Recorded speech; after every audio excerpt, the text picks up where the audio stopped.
अपना द्रव्य चढ़ाओगे तो सीमित चढ़ाओगे, और जहाँ पर पंचायती सामग्री रखी है फिर देखो आपके हाथ कैसे खुलते हैं, बढ़ चढ़ करके बड़ी बड़ी सामग्रियां खूब चढ़ा देते हो। तो दाता वो श्रेष्ठ माना गया है जो अपने द्रव्य को लगा रहा है। अपने द्रव्य को लगाने में उसके मोह के भाव कम होते हैं, धर्म के भाव आगे बढ़ते हैं, इसलिए ऐसा दाता प्रशंसनीय माना गया है। सामग्री छोटी हो या बड़ी हो इससे कोई फर्क नहीं पड़ता है, विधि और शुद्धि पूर्वक उसका उपयोग करने वाला दाता चाहिए।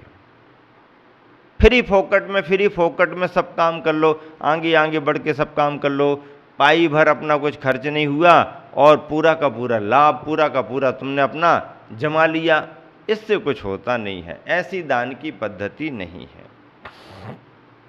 हाँ, यदि किसी जगह अपने द्वारा ले जाई गई वस्तु का उपयोग नहीं दिख रहा है और अपनी सामग्री उस समय आवश्यक नहीं लग रही है, और जो सामग्री लग रही है तो अपनी सामग्री उनके यहाँ पर रख दें और उनकी सामग्री लेकर के अपना द्रव्य दान कर दें, ये भी चलता है।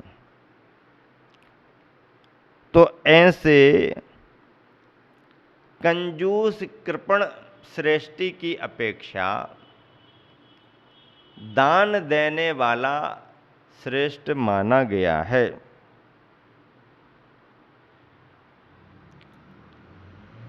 कंजूस तो कंजूस ही है।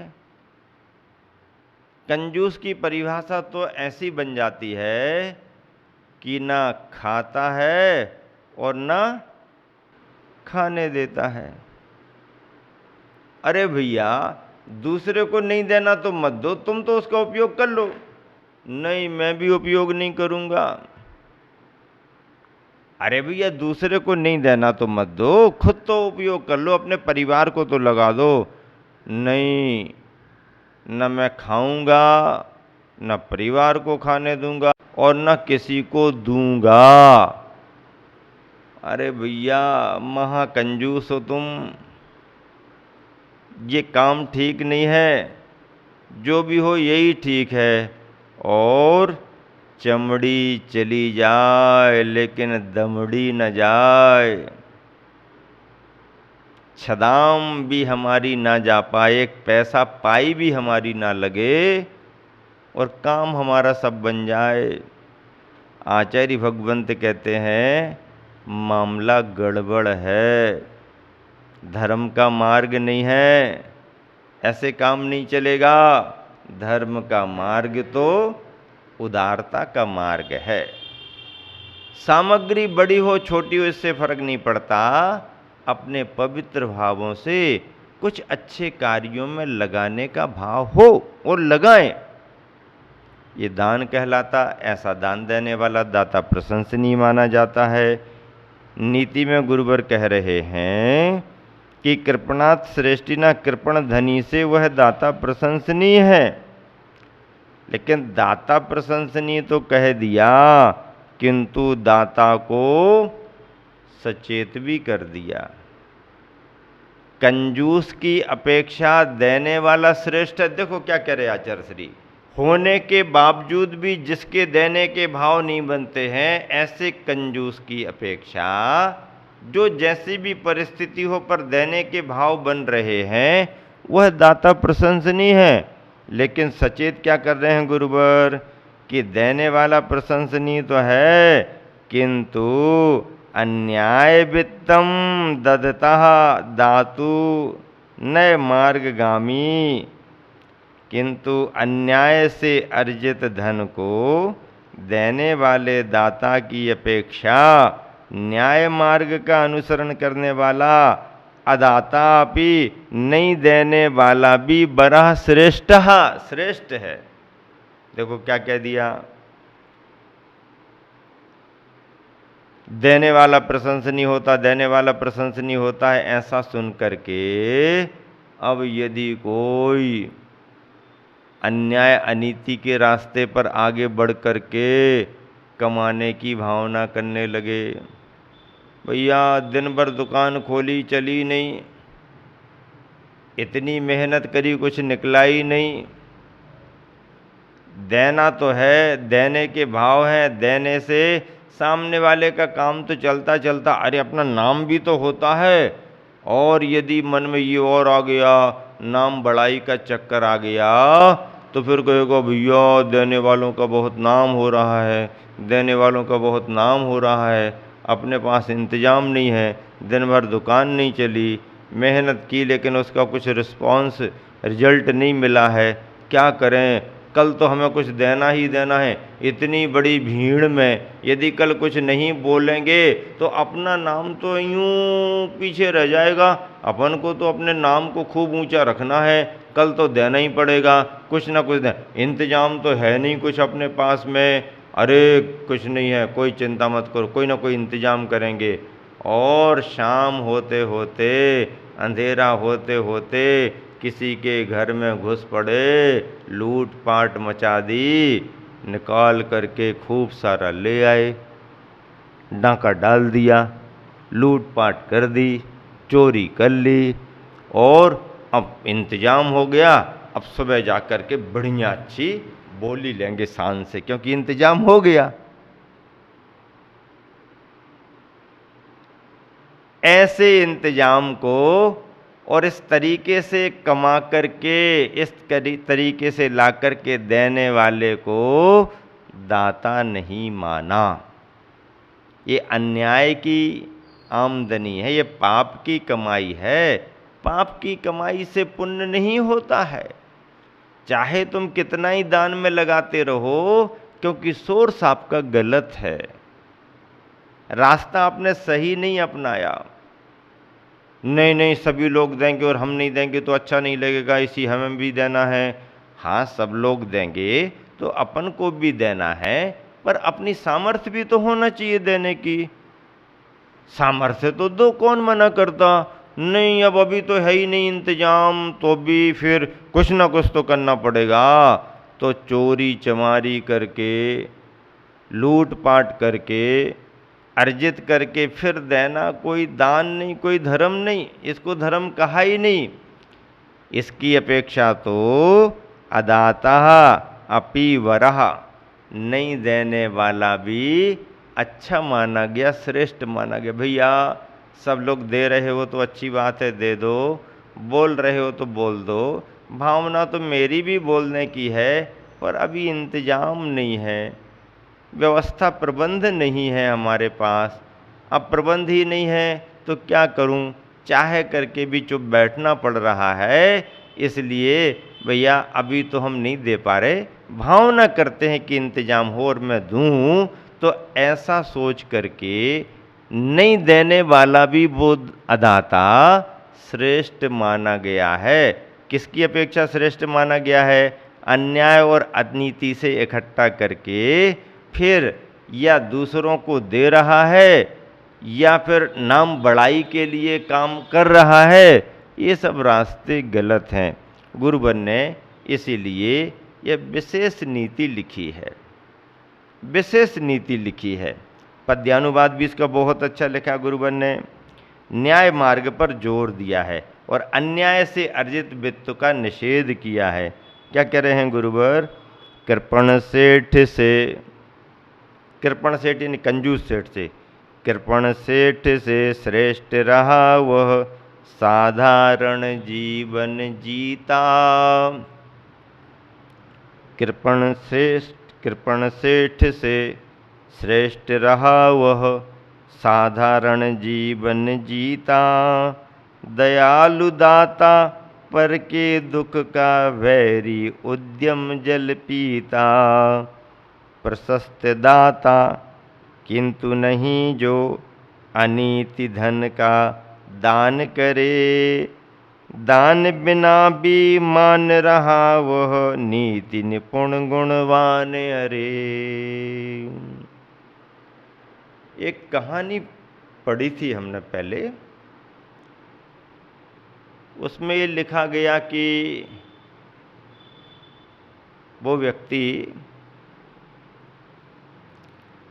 लोगों के लिए खतरनाक हो गया, लूट-पाट करने लगा। रास्ते से जो भी निकलते उनके पास जो था वो लूट लेता था। किसी एक दिन एक संत साधु से उसका सामना हो गया। साधु ने उससे पूछ लिया कि ये तुम करते हो किसके लिए करते हो? तो कहने लगा मैं अपने परिवार के लिए करता हूँ। परिवार के लिए करते हो तो क्या परिवार ने कहा है कि तुम ऐसा करो? नहीं, परिवार ने तो नहीं कहा ऐसा करो। फिर इस रास्ते को तुम क्यों अपना रहे हो? और कोई रास्ता मिला नहीं, इसलिए इस रास्ते को अपना लिया। तुम्हें क्या ये ख्याल में है कि जो हिंसा करते हो तुम, जो लोगों के लिए मारते हो, लूट-पाट करते हो, सोना चांदी छुड़ा लेते हो, तो उससे तुम्हें जो पापबंध होता है वह किसके लिए? वह तुम्हारे लिए ही होता है या उसमें तुम्हारे परिवारीजन भी बंटवारा करेंगे? परिवारीजन बंटवारा करेंगे, वो तो करेंगे ही करेंगे, क्यों? मैं उनके लिए ही तो कर रहा हूँ। हाँ, तुम उनके लिए कर रहे हो, इसलिए तो मैं तुमसे पूछ रहा हूँ कि जाओ तुम अपने परिवार से पूछ करके आओ कि मैं जो ये कार्य करता हूँ इससे जो पाप का अर्जन होगा उसमें तुम लोग भी भागीदार होगे कि नहीं? पूछ के आओ। मैं पूछ के आता हूँ, लेकिन तब तक आप आगे नहीं बढ़ना। नहीं, मैं नहीं बढ़ूंगा, मैं यहीं रहूंगा। आप पूछ करके आओ। देखो, आगे नहीं बढ़ना, मैं आगे नहीं बढ़ूंगा, आप पूछ करके आओ। दौड़ा दौड़ा दौड़ा दौड़ा गया, दौड़ा दौड़ा गया, दौड़ा दौड़ा गया, घर पहुंच गया। सुनो सुनो सुनो सुनो सुनो, मेरी एक बात सुनो। क्या बात सुनो? मैं जो इतना कमा करके लाता हूं और इतना तुम सबको देता हूं, इसमें जो पाप लगता है उस पाप में तुम हिस्सेदार होगे कि नहीं? कैसे लाते हो आप? मैं लूट-पाट करता हूं, मैं मारता हूं। एक संत ने कहा इसमें पाप लगता है, हिंसा है, लूट-पाट है, अन्याय है। तो उन्होंने ये पूछा है कि ऐसा काम करने से जो पाप अर्जित हो रहा है उसमें तुम्हारे परिवारीजन भागीदार होंगे कि नहीं? बताओ, मैं तुम्हारे लिए कर रहा हूं, तुम सब लोगों के लिए कर रहा हूं, तो तुम लोग इसमें भागीदार होगे कि नहीं? तो सब एक दूसरे को देख करके कहने लगे कि हम लोगों ने आपसे ये कब कहा कि तुम ऐसा काम करो? परिवार तुम्हारा है, भरण पोषण करने की जवाबदारी आपकी है, तो आप किसी भी तरीके से द्रव्य कमा करके लाओ ताकि परिवार चले। लेकिन हमने कब कहा कि हिंसा के रास्ते को अपनाओ? हमने कब कहा कि लूटपाट करो? और यदि हिंसा का रास्ता अपनाते हो, लूटपाट करते हो, तो उससे जो पाप लगेगा उस पाप में हम लोग भागीदार होने वाले नहीं। आंखें खुल गईं उसकी। अरे, मैं तो सोच रहा था जिनके लिए मैं कर रहा हूं वो सब हमारा साथ देंगे, लेकिन उन सब ने इनकार कर दिया। दौड़ा दौड़ा दौड़ा दौड़ा वापस आया और संत के चरण पकड़ लिए। बोले, आपने हमारी आंखें खोल दी। संत ने कहा कि परिवार को चलाना आपकी जवाबदारी है, लेकिन क्या जरूरी है कि अन्याय और अनीति के द्वारा ही चलाया जाए? न्याय और नीति के द्वारा पुरुषार्थ करो, जो आपको द्रव्य मिले उससे अपने परिवार को चलाओ। उसका रास्ता बदल गया। हमारे आचार्यों ने भी गृहस्थ को सद्गृहस्थ बनाते हुए जो उपदेश दिया है उसमें यही प्रेरणा दी है कि आप द्रव्य का अर्जन कर रहे हो, खेती किसानी करते हो, व्यापार धंधा करते हो, नौकरी आदि करते हो, इससे जो अर्जित हो रहा है द्रव्य, उस द्रव्य का सदुपयोग करो। और जो भी आपने अपनी आजीविका का साधन उपाय खोजा है, जिस साधन में उपाय में आप लगे हो, वह न्याय नीति का होना चाहिए, मर्यादा का होना चाहिए।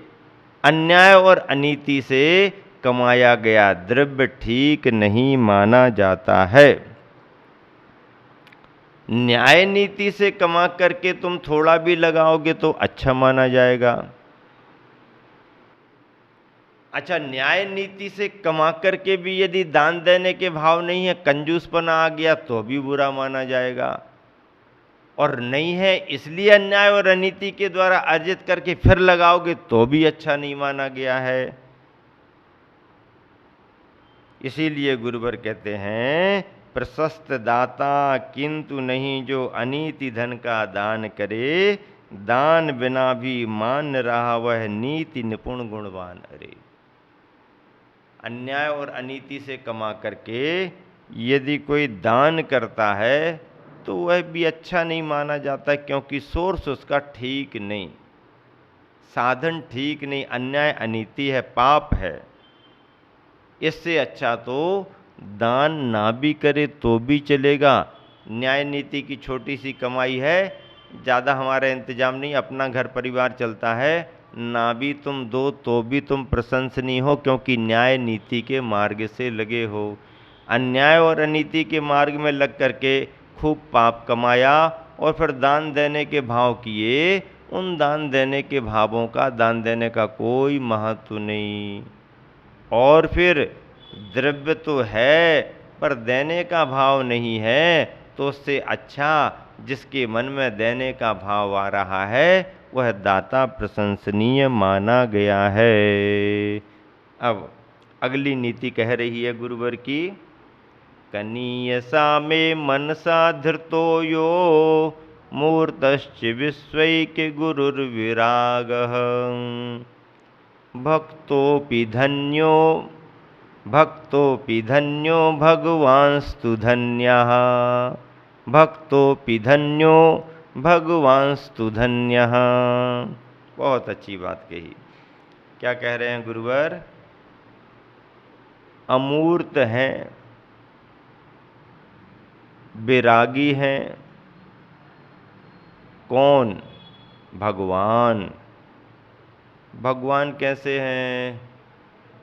अरहंत फिर भी दिखाई दे जाते हैं, सिद्ध तो दिखाई भी नहीं देते। सिद्ध भगवान दिखाई नहीं देते। ऐसे सिद्ध भगवान अमूर्त हैं, बीतरागी हैं।